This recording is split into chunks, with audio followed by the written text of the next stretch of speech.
llamada. Tercera llamada. 3, 2, 1. Comenzamos.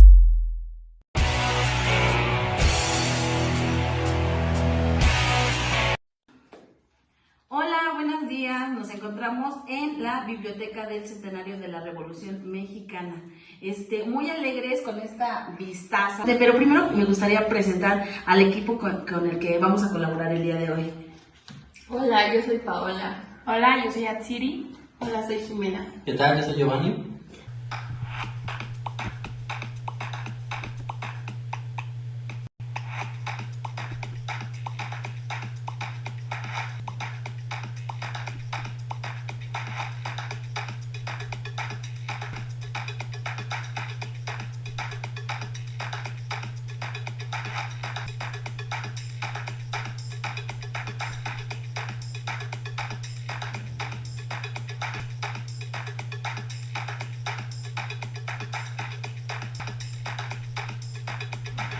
Sí, y juntos estamos pues platicando sobre la educación en el periodo del gobierno de Gustavo Díaz Ordaz. Como sabemos, esto comprendió del 1964 a 1970 y es un periodo bien interesante. Recordemos que en los 60 viene una convulsión social. ¿A qué me refiero con convulsión social, yo? A que pues viene la Revolución Cubana, Primavera de Praga, Mayo Francés, Guerra de Vietnam, movimientos feministas, viene la ola de los hippies, La matanza de manifestaciones de médicos del 68.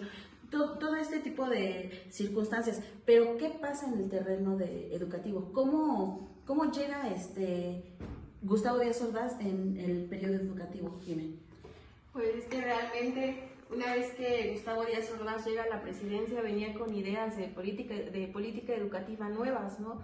O sea, él quería implementar nuevas y de sus ideas a la educación, para la educación. Pero pues obviamente tenía que respetar el plan del sexenio anterior, ¿no? El famoso llamado plan de 11 años, que justamente debía durar todos estos años, ocupando parte del sexenio de Díaz Ordaz. Entonces, pues no les quedó de otra más que adaptarse allá, o sea, no les quedó de otra a Yáñez y a Díaz Ordaz más que adaptarse a este programa, ¿no? Seguirlo trabajando para ver si se iban a lograr cumplir los objetivos. Pero en realidad pues tenían también ideas muy buenas. La verdad es que ellos con la innovación tecnológica que querían meter a las escuelas para hacer llegar la educación a las zonas más rurales, más desprotegidas, pues considero que era una buena idea, ¿no? No todos tenían las posibilidades de estudiar y tal vez pues por este medio podían, por ejemplo, por medio del radio o de la televisión podían llegar a entrar en esto de la educación. Y recordemos que la verdad en nuestro país el analfabetismo estaba demasiado fuerte y pues yo creo que esta innovación, como lo dijiste, sobre usar la tecnología para llegar a satisfacer principalmente necesidades como la educación, el rezago educativo y todo, pues fue de gran ayuda. Sí, o sea, veníamos arrastrando, México estaba en una realidad catastrófica. Desde el porfiriato veníamos acarreando problemas en alfabetización. Desde lo del virreinato. Sí, pero por ejemplo, hay cifras porque con Porfirio pues ya viene un censo. ¿Y qué muestra el censo? Que el 88% de la sociedad mexicana no sabía leer y escribir. Por eso es que se crearon los libros gratuitos, ¿no? Gracias a Sí. las concesas, claro. Y que después con Jaime Torres Bodet, que fue quien implementó esta creación de los libros de texto gratuitos para poderlos impartir a los niños de las escuelas de educación básica, ¿no? Sí. Pues en total se pretendía hacer también toda una reforma, ¿no? Reformar los planes y programas educativos, especialmente en el nivel básico, la modernización de los métodos de enseñanza, la capacitación y formación de maestros para que pudieran impartir clases. La construcción de escuelas era como que una de las ideas más importantes, ¿no? Para que por medio de ellas pues los niños pudieran recibir la educación también.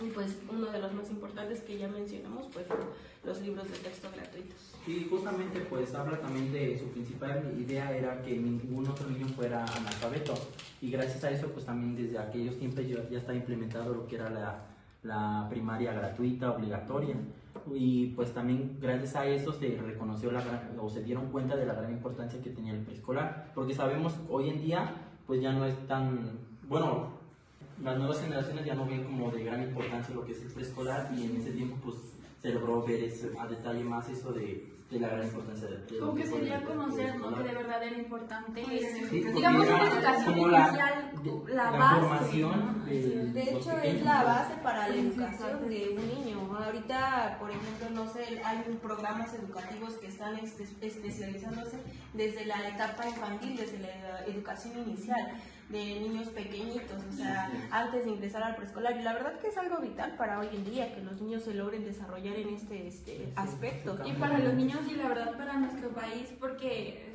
pues se sabe que México no es un país como potencia mundial y en educación. Y eso lo tenía muy claro Gustavo Díaz Ordaz. Desde su campaña traía propuestas incluso para cada determinado estado. Para Toluca, Para el Estado de México. para Toluca indicó él que se necesitaba llevar la educación a los campesinos. Tabasco, capacitación. Tlaxcala, adiestramiento. Fíjate qué dura palabra utilizaba para la educación, pero así lo usaba. Gustavo. Puebla, formación tecnológica. Sus palabras eran que la educación era vital para la orientación al trabajo productivo. Entonces, él lo tenía clarísimo que la educación era muy importante en la aplicación de su gobierno. Pero, ¿cuál es su política? Las nuevas generaciones ya no ven como de gran importancia lo que es el preescolar, y en ese tiempo pues se logró ver a detalle más eso de la gran importancia de como que se dio a el conocer, ¿no? preescolar. Que de verdad era importante, Sí, digamos, porque una era educación como inicial, la base, formación ¿no? De hecho es la base para la educación de un niño. Ahorita, por ejemplo, no sé, hay programas educativos que están especializándose desde la etapa infantil, desde la educación inicial de niños pequeñitos, o sea, antes de ingresar al preescolar. Y la verdad que es algo vital para hoy en día, que los niños se logren desarrollar en este aspecto. Y para los niños y la verdad para nuestro país, porque pues se sabe que México no es un país como potencia mundial y en educación. Y eso lo tenía muy claro Gustavo Díaz Ordaz. Desde su campaña traía propuestas incluso para cada determinado estado. Para Toluca, Para el Estado de México. para Toluca indicó él que se necesitaba llevar la educación a los campesinos. Tabasco, capacitación. Tlaxcala, adiestramiento. Fíjate qué dura palabra utilizaba para la educación, pero así lo usaba. Gustavo. Puebla, formación tecnológica. Sus palabras eran que la educación era vital para la orientación al trabajo productivo. Entonces, él lo tenía clarísimo que la educación era muy importante en la aplicación de su gobierno. Pero, ¿cuál es su política? Pues también durante esos tiempos, pues surge el llamado aprender haciendo, que era como un uso de procedimientos didácticos, especialmente para lo que eran las primarias. Y también se desarrolló en aquel tiempo lo que fue llamado la radio primaria, que era específicamente para las primarias incompletas, que eran llamadas así, especialmente en las zonas rurales. ¿Sí? Y bueno, gracias a esto, la verdad es que podemos llegar a lo que es la telesecundaria. Que un dato muy interesante que yo les quiero dar es que no, como por ejemplo lo de la nueva escuela mexicana que se hacen pruebas pilotos, estuvieron bastantes años haciendo pruebas pilotos en diferentes estados, no me acuerdo principalmente en qué estado, pero la verdad es que fueron demasiados años en esas pruebas. Lo de la telesecundaria, la verdad, pues recordemos, su propio nombre lo dice, pues es como un programa ya grabado para ponerlo en la televisión. Y esto se da por medio de una transmisión de red satelital. Y pues como ya lo dijimos, lo principal era que combatir todo este rezago educativo en nuestro país. Entonces las telesecundarias, si lo vemos, porque digo, todos conocemos una telesecundaria, siempre están ubicadas en zonas rurales o por lo regular en zonas semiurbanas. Y pues yo tuve la fortuna de ir algo muy interesante que les quiero decir es que no es como las secundarias comunes que conocemos, que cada profesor imparte una asignatura y todo. Aquí máximo llegan a tener 3 docentes, o sea, no más. Y o sea, 3 docentes por aula, o sea, por grupo. Sí, o sea, un docente imparte todas las asignaturas, como los de primaria. Como los de primaria. Así, y la verdad es que pues llega a ser complicado porque también llega a ser de subdirector, o sea, hace todo el papeleo de... Así es. Y algo también muy interesante de las telesecundarias es que en este sexenio fue como de suma importancia porque también se empleaba, todas sus actividades o todos sus aprendizajes se enfocaban en su comunidad, o sea, para llevarlos a cabo en la comunidad, resolver problemas. O sea, más que nada se fijaban como que en el contexto de la comunidad, sí, para como que intentar resolver las principales problemáticas de ellos. Sí, y también para poder, o sea, te digo, agrega la tecnología para, claro, ayudar al país, o sea, como es como que una estrategia, avance, ¿no? Para exacto, lograr un avance. Exacto, pero también, la verdad, puede estar, esas telesecundarias están en zonas rurales y lo que quieran, pero también son de escuelas más equipadas, porque, o sea, yo he visto y sinceramente ellos tienen pues su televisión, su proyector, o sea, están equipadas. Sí. O sea, en cuanto a tecnología, ellas están bien. Y también imagínate la capacitación que se les dio a los docentes de ese entonces, ¿no? Para poder, pues, adentrarse en esto de la tecnología. Como lo mencionaste, un solo docente impartía todas las materias. Entonces, imparte. Si podemos ver que un docente de primaria se le hace difícil un grupo, imagínate uno de para todas las asignaturas, ahora vamos imaginándonos cómo es para una telesecundaria. Porque también se viene el llamado a aprender haciendo. Exacto. Entonces, y además, por ejemplo, como recalcar que esto no fue trabajo de Gustavo Díaz Ordaz. O sea, esto fue trabajo de Agustín Yáñez. O sea, que qué personajazo. Sinceramente, creo en lo personal que lamentablemente se unió a un mal equipo. O sea, se fue como que... un mal tiempo, ¿no? Ajá, sí, porque él, pero sí, político, escritor, filósofo, escritor, o sea, novelista. Él estaba muy acercado al ámbito educativo. Sí, la verdad es que siempre vinculaba a un sistema muy productivo y educativo. Sí, y estaba muy cerca de la comunidad estudiantil, entonces él venía, imagínense, tener de predecesor a Jaime Bodet. Híjole, necesitaba llevar el palo súper altísimo, ¿no? Jaime Bodet, podremos decir, fue un segundo Vasconcelos, ¿no? Sí, exactamente. La verdad es que por ellos tenemos como que un poquito más elevado el sistema la educativo. cultura, o sea, como que aprendimos a apreciar el arte gracias a las cosas. Apreciar a México más que nada. Y además, recordemos, por ejemplo, Agustín Yáñez innova, porque la telesecundaria fue algo innovador en este boom de la televisión. El gobierno durante este sexenio no nada más se preocupaba por lo intelectual, sino que también pues había otro ámbito también educativo, o sea, dentro de la educación, pero también se enfocaba en la salud, luego principalmente en el deporte y en todo eso. Sí, en el desarrollo deportivo, así como una actividad que hacía una recreación de que pues dentro de lo educativo fuera muy implementado para todos, o sea, para todo en general, podríamos decirlo, los niños, ya que para ellos se centraba en que su salud estuviera, pues, Sí, el plan de Agustín Yáñez se enfocaba también en aspectos deportivos. Él la verdad es que tenía una ideología muy amplia, él quería hacer muchísimas cosas. Él hizo la Comisión Nacional del Planteamiento Integral de la Educación, lanzó una campaña de alfabetización que esta fue reconocida por la UNESCO. Pasó de un 32.1% a un 29.9%, es decir, un 11% de disminución en el alfabetismo, lo cual fue realmente impresionante. Imagínense. Entonces sí se logró su principal ideología. Sí, y además, imagínense que lo reconozca la UNESCO, o sea, pues sí, ya es algo muy más. grande. Él no se imaginaba, la verdad, cómo terminaría el sexenio, porque él iba con muchísima visión. Pero ¿qué pasa? ¿Qué hace que este plan se caiga?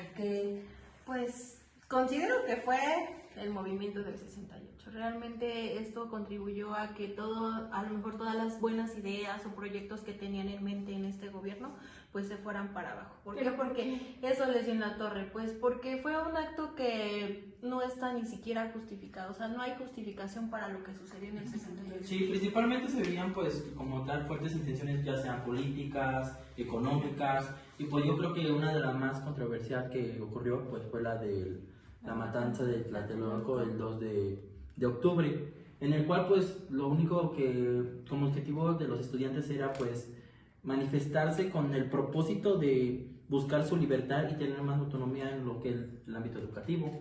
Pero libertad democrática, o sea, no cualquier libertad, sino libertad democrática, esa libertad de poder tomar decisiones, más que nada haber un cambio en el país. El pueblo pues lo que necesitaba eran libertades políticas, civiles y como tal una igualdad, ¿no? Pero fíjate que, bueno, esta manifestación pues fue de manera pacífica, ¿no?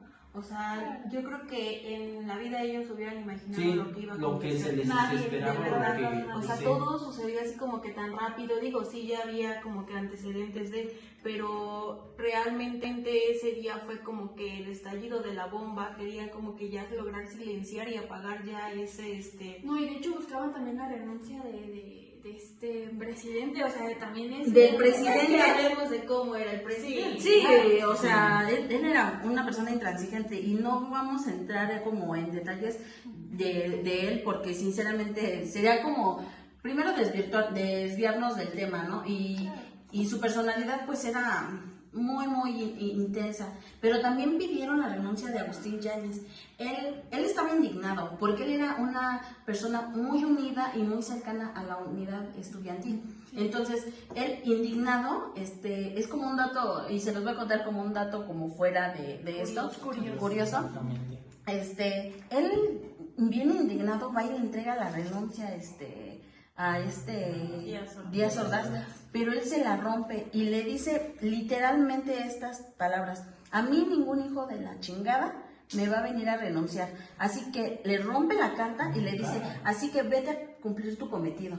O sea, imagínense, me imagino el sentimiento de frustración de que él era tan cercano, sus intenciones eran buenas, él quería educar, él quería ayudar, él quería crear combatir y pues tenía buenas estrategias más que nada. Entonces, o sea, digo, ¿cuál fue como que la causa de tan terrible acto? O sea, si él era, pues, digamos, una persona intelectualmente... Pues simplemente se unió a un mal equipo. No tenían como tal una buena organización, por así decirlo. Es que mira, la verdad, como presidente lo único que se busca es poder y dinero. Sí. Claro, Sí. Beneficio propio. Para O sea, hay país. muchos presidentes y lo vemos que buscan beneficio propio Y como vemos sin afectar no se dan cuenta la afectación que le dan a la sociedad, al pueblo mexicano más que nada. principalmente. Y luego de 1968, de este fatídico hecho, surge la urgencia de hacer una reforma educativa, porque la verdad es que se les vino una... Aparte, o sea, digo, después de este movimiento, de lo que sucedió, que ya todos sabemos, se venían las Olimpiadas. O sea, imagínate, Exacto. 10 días antes de que tuviéramos aquí en México a gente de muchos países. De hecho, ya empezaban a llegar. Y con este acto, ¿cómo se iba a Pues el catalogar principal México? objetivo era, pues, ahora sí que tapar el sol con un dedo y Exacto. pues darle una buena imagen a México. Sí, o sea, de hecho la reforma que se viene después del 68, que nada más iba a cubrir, como quien dice, los últimos 2 años de presidencia, era unir, dar valores, fomentar la unión, mejorar la visión de la educación. Todo esto que tú bien lo dices, después de ahogado el niño, Sí, pues, quieren tapar el hoyo. Esta reforma no fructificó. Esta reforma, obviamente le quedaban 2 años de de gobierno de Gustavo Díaz Ordaz. Esta reforma nomás intentó medio avanzar, pero el tiempo no les alcanzó.